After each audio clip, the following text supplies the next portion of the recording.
If y'all love black people, like this, comment, and share if y'all love black people. This is your daily reminder that white supremacy is stronger than patriarchy. Throughout history and even now, we have repeatedly seen that when it is between maleness and whiteness, whiteness wins. Think of Emmett Till, Scottsboro Boys, more recently Central Park jogging case, Texas Perkins case, and Amy Cooper. Feminism that is not radical and intersectional does not address this dynamic between white supremacy and patriarchy. White liberal feminism will only address one systemic oppression done against women, without addressing any other forms of oppression. That's why feminism has to be radical and intersectional. And also that's why feminism has a space for men, particularly black men. Because feminism is about protecting the oppressed groups, understanding their systemic oppression, to ultimately end all types of oppression. Enabling white women to commit to the continuation of modern-day Emmett Till is not feminism. Anti-racism is central to feminism. Remember, black men are our brothers.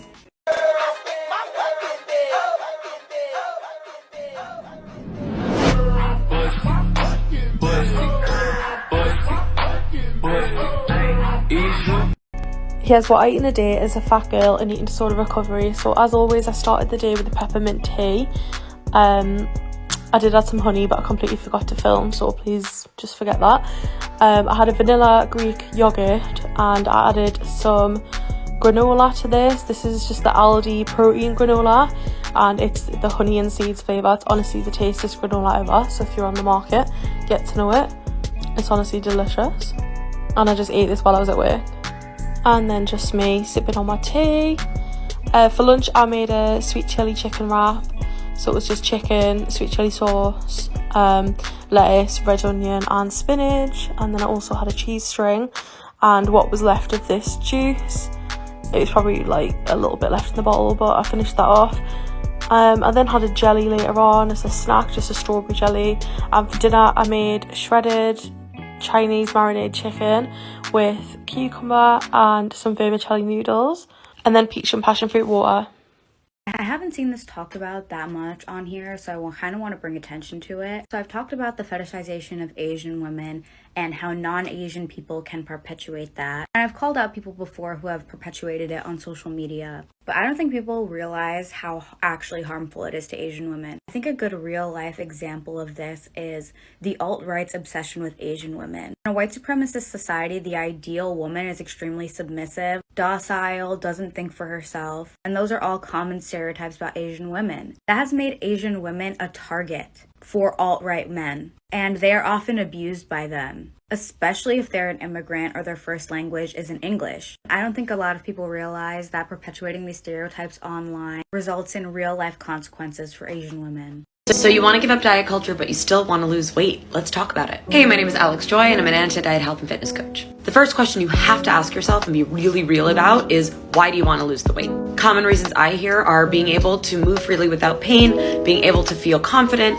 feeling better in our clothes, being able to avoid weight stigma and fat phobia in the world in general, not to mention the devastating effects of weight stigma and fat phobia in the medical field, driving up insurance premiums and denying you access to things because of your BMI, which is absolute nonsense. But this is where I want to mention that all of us have a set point weight. It's something that's determined by genetics, and it's about 70% of why you are the size body you are. And depending on your relationship with your body, your mental health, food, and fitness, you might be above your set point weight, or you might be below. So then the question becomes more about finding your set point weight than getting smaller.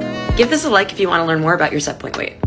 All Lives Matter isn't the first fascist version of a liberation slogan. In fact, copying the aesthetic of liberation is pretty much every opening move in the fascist playbook. Alt-right internet trolls are clothed in the aesthetic of the techno-utopian communists of the early internet, who really believed that the web couldn't help but set us free. We can see the honest heritage of those values in orgs like the EFF, and the fascist version in 8chan. Skinheads weren't always a kind of Nazi. They were anarchists like the rest of the punk movement before fascists took it over. That's why punks beat the shit out of every fascist that comes their way. They've seen what happens when you just politely let Nazis hang, and they don't give them another inch. The phrase is white pride pride and white power were coined by George Lincoln Rockwell, the father of the American Nazi movement, directly ripping off the popular civil rights slogans Black Power and Black Pride. And this goes all the way back to the Nazis, who called themselves National Socialists because, surprise, a lot of the people who were mad about the way the world works found socialism really appealing. I want you to understand that this is normal for fascists, that clothing themselves in the aesthetic of liberation is the thing fascists do to build power, because I want you to understand just how entirely predictable it is that there's a kind of fascist who pretends to be a feminist. Tomorrow, why TERFs are fascists in feminist drag. The idea that a woman should strive to own her sexuality implies that the most empowering iteration of sexuality is a commodity. That language has fascinated me because when one owns their sexuality, it implies that sexuality is an object outside of us. We don't say, I embody my sexuality, we say, I own. There's a quote, sexuality is to feminism what work is to Marxism, that which is most one's own yet most taken away. If you own your sexuality, that necessitates procuring it from somewhere. Materialism, patriarchy, and racism have largely defined what female sexuality looks like, which has led us to be the consumers of something we should never have to buy. In less abstract terms, that can look like feeling you need to buy razors to shave because you are undesirable and unpalatable if you have body hair. I wonder if companies like Glossier exist because they saw that more women want to embody their sexuality, so their angle is, you can own a profitable version of what it looks like to embody your sexuality. I want to talk about this really cool concept in ecofeminism called absent referent. Absent referent. So the absent referent basically means the erasure of a subject. So you erasing a subject. There are 3 ways you can erase a subject, according to Carol J. Adams. 1, you can erase a subject literally. 2, you can erase a subject through language/definitional. 3, you can erase a subject through metaphors. Let's use the example of animals.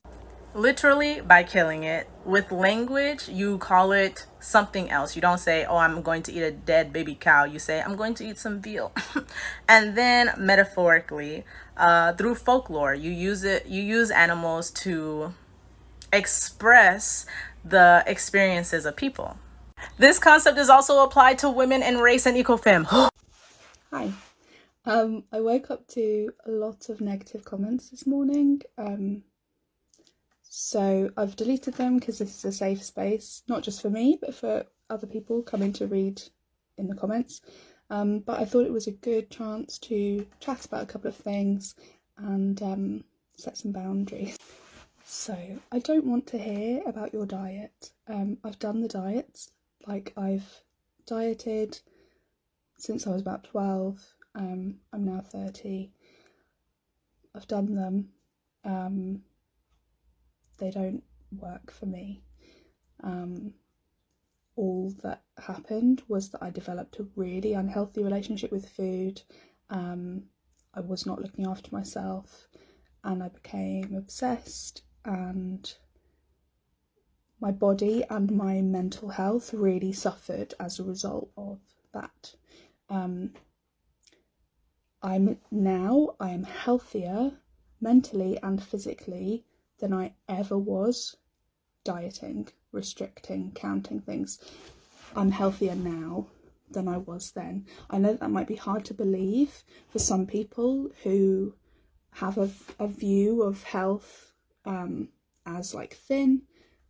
I don't really even blame you for that. I think that's society's fault. But yes, I'm healthier now, I'm happier now. So I just wanted to say that if you see my videos and you think, that's a lot of food, it is. It is compared to dieting, compared to restriction, compared to quite a lot of the other what I eat in a day videos on here, which is exactly why I'm doing this. It's a lot of food compared to that, but it's the right amount of food for my body that day.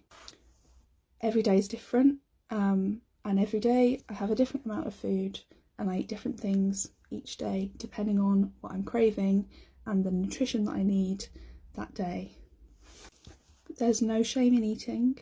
You're allowed to eat.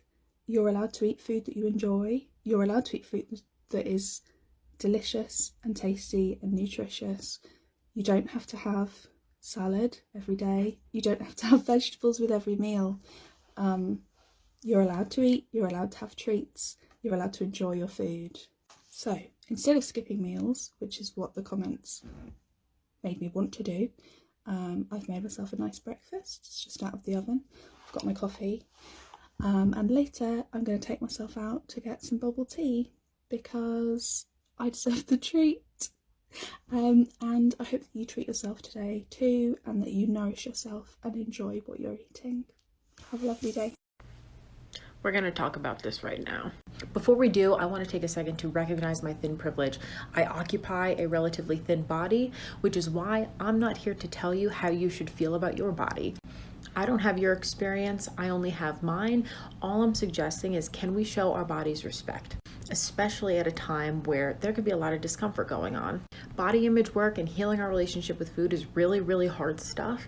Then add into the mix hormones fluctuating all over the place, and it is hard. If you're struggling with a bad body image day during your period, know that this is completely normal. Our bodies are changing. We might feel bloated. We might feel uncomfortable. It's normal to feel that way.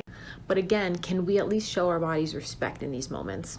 Maybe that means wearing stretchy pants or comfortable clothes, taking a hot shower, doing some gentle stretches, whatever your body is asking for in that moment. How can we show it respect?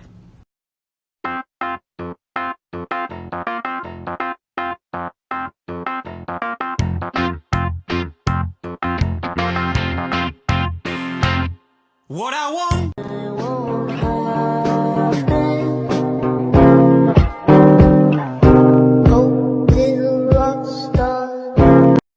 When do you think we'll stop viewing empathy as a weakness? When we have matriarchy.